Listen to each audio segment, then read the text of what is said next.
আমরা নিজেদের মধ্যে শৃঙ্খলা বজায় রাখি। আমরা কিন্তু এখান থেকে সকলকে দেখছি, আপনারা যারা বিশৃঙ্খল করবেন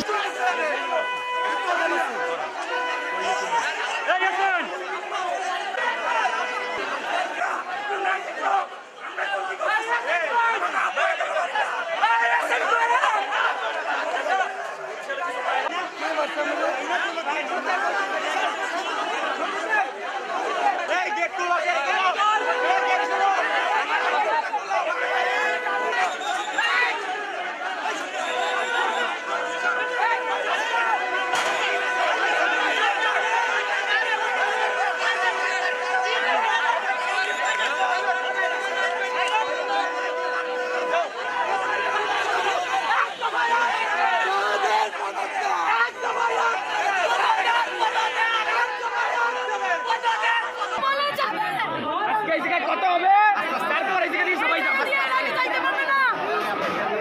কোনো শোনাশুনি নাই, কোনো একট নেতৃত্ব মানি না।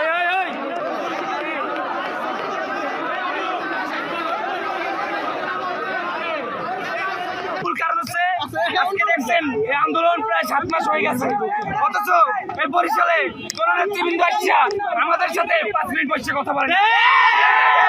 তাদের যত কথা তারা আহ্বায়ক বৃন্দর সাথে হোয়াটসঅ্যাপে মেসেঞ্জারে কথা বলে, আমাদের সাথে আমাদের সদস্যদেরকে, আমরা যে মহানগরের সদস্য আমরা কেন আজকে এই জায়গায় সেরকমের করবো? তাদেরকে তো আমরা এই জায়গায় দিচ্ছি, তারাও তো আমাদের একজন সিনিয়র পার্সন, তাদের সাথে আমাদেরকে করার দরকার ছিল না, কিন্তু তারা আমাদের সাথে 5 মিনিট বসার চেষ্টা করে না।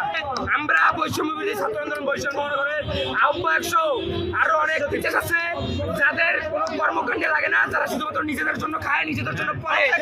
তাদের নাম বৈষম্য বিরোধী ছাত্র আন্দোলন বরিশাল মহানগরের আহ্বায়ক শহীদুল ইসলাম সাহেব, বরিশাল মহানগরের বরিশাল জেলার সচিব ওয়াহিদুর রহমান, এছাড়া আরো কিছু লোক আছে যাদের পদত্যাগ আমরা খুব শীঘ্রই চাচ্ছি। এখানে যে